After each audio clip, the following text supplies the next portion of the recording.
Je m'appelle Jacques Glaise, je suis professeur émérite à l'Université de Montpellier et je participe à un laboratoire qui s'appelle le Laboratoire interdisciplinaire de recherche en didactique, éducation et formation. Mes axes de recherche aujourd'hui sont prioritairement sur l'égalité filles-garçons à l'école.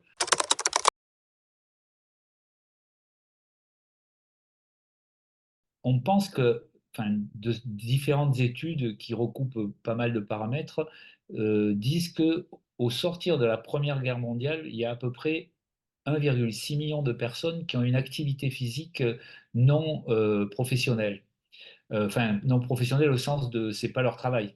C'est-à-dire pour le plaisir, pour le loisir, voilà, ou pour la compétition, ou pour voilà. Donc on pense qu'au sortir de la Première Guerre mondiale, hein, je dis bien la première, au sortir de la Deuxième Guerre mondiale, on pense, là on prend les chiffres plutôt des fédérations sportives qui ont été structurées sous Pétain, entre parenthèses, la quatrième République change pratiquement rien à ça. Il y a marginalement, les textes sont retouchés, mais à peine. On pense qu'à ce moment-là, il y a à peu près 1,3 million de pratiquants sportifs. Sportifs, cette fois-ci, je dis bien. On pense qu'à ce moment-là, ce ne sont plus des pratiquants de méthode Hébert ou de gymnastique de type suédoise ou d'autres choses, mais plutôt de la pratique sportive. Alors, j'imagine que c'est pas en 1945, hein. J'imagine que c'est plutôt vers 47, 48, quand les conditions de vie redeviennent à peu près normales, qu'on a obtenu ce chiffre-là. Voilà, donc 1,6 million, 1,3 million après la Deuxième Guerre mondiale. Donc on ne peut pas dire que, mais bon, il y a des bonnes raisons. La malnutrition, les gens qui sont morts, etc. Il y a des tas de raisons. Le fait aussi que l'armée ne soit plus le principal propagateur de pratiques physiques, bref, de la conscription et autres. Donc, il y a des tas de raisons pour avoir ces chiffres-là, c'est-à-dire une baisse, mais une baisse qui n'en est sûrement pas une, en fait, réellement, si on prend strictement les pratiques sportives.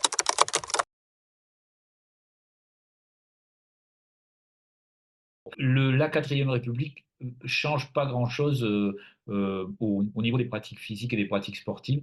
Dans les textes officiels, par exemple, sur l'éducation physique, dans la quatrième République, tous les textes de la quatrième République, 1945, puis de la cinquième, 1959, en gros, la seule chose qu'ils disent, c'est qu'il faut renoncer à une seule méthode. Il ne faut plus faire seulement de la méthode naturelle, mais on peut faire toutes les pratiques physiques qui existent, dont les pratiques sportives. Ce qui n'était pas dit avant. Les pratiques sportives étaient quand même, comme je l'ai dit, pas très valorisées dans l'école.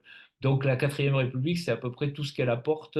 Elle apporte quelque chose au niveau scolaire en disant, bon, vous avez le droit de faire du sport. Avant, vous n'aviez pas le droit, maintenant, vous avez le droit. Enfin, pour faire vite, hein.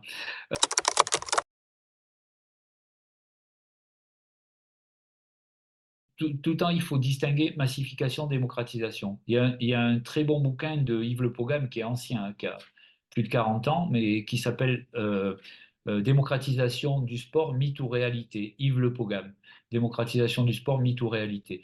Dans cet ouvrage, il étudie justement comment en fait, il se sert des critères bourdieusiens, les questions de, on va dire pour faire vite, de classe sociale, mais Bourdieu, c'est pas des classes sociales, c'est la question du capital symbolique, capital culturel, capital financier, etc.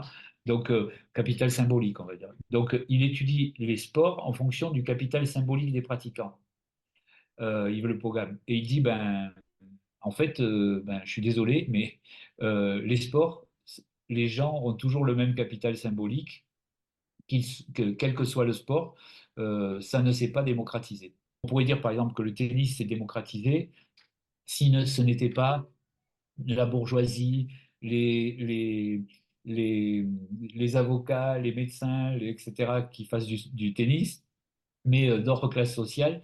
Bon, après, il y aura la question de la professionnalisation qui changera les choses, hein, mais à ce stade-là, en tous les cas, tant que le sport n'est pas devenu complètement professionnel, le tennis n'est pas devenu complètement professionnel, en fait, les couches sociales qui pratiquent une activité sportive ont un capital symbolique similaire et ils ne bougent pas.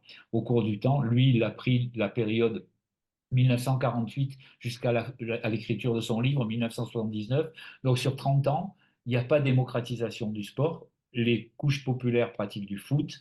Pour faire vite, capital symbolique faible, et capital donc financier et culturel faible pratiquent du foot. Pour faire vite, les capitales symboliques forts ou en tous les cas culturel fort, pratiquent du tennis, du golf, etc.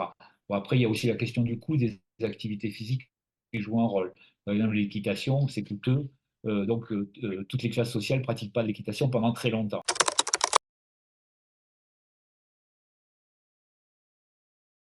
Avec Yves Le Pogam, je dirais qu'il y a massification, alors ça c'est certain, massification de toutes les fédérations, puisque on passe, je reviens à ce chiffre de 1948 environ, autour de 48, on a 1,3 million à peu près de pratiquants. Dans les années 90, 1990, on a atteint les 12 millions de pratiquants, en tous les cas de licenciés sportifs, hein, de licenciés sportifs, ce qui peut vouloir dire qu'il y a encore plus de pratiquants. Et aujourd'hui, on est arrivé à peu près 17 millions de licenciés sportifs.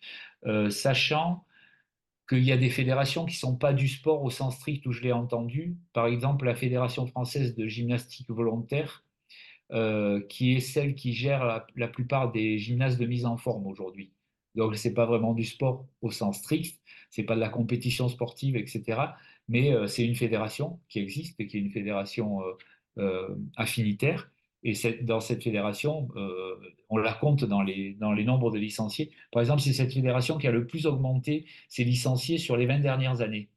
Ça veut dire qu'il y a eu de plus en plus de pratiques de type gymnastique euh, pour la santé, pour la forme, gymnastique pour la forme, etc.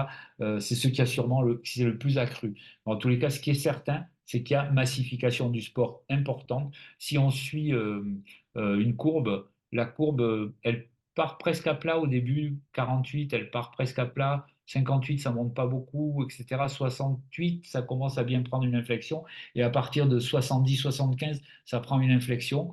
Moi, je l'associe aussi, cette question, à la question de la modalité du travail, c'est-à-dire du passage d'un travail industriel à un travail de plus en plus tertiaire, voire quaternaire, qui fait que les gens sont de plus en plus sédentaires et donc vont avoir de plus en plus envie d'une pratique sportive.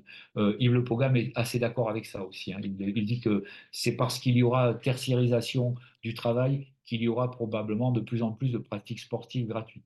Juste dernier détail, la chose importante qui se produit dans les années 60, c'est que le sport commence à vraiment se professionnaliser.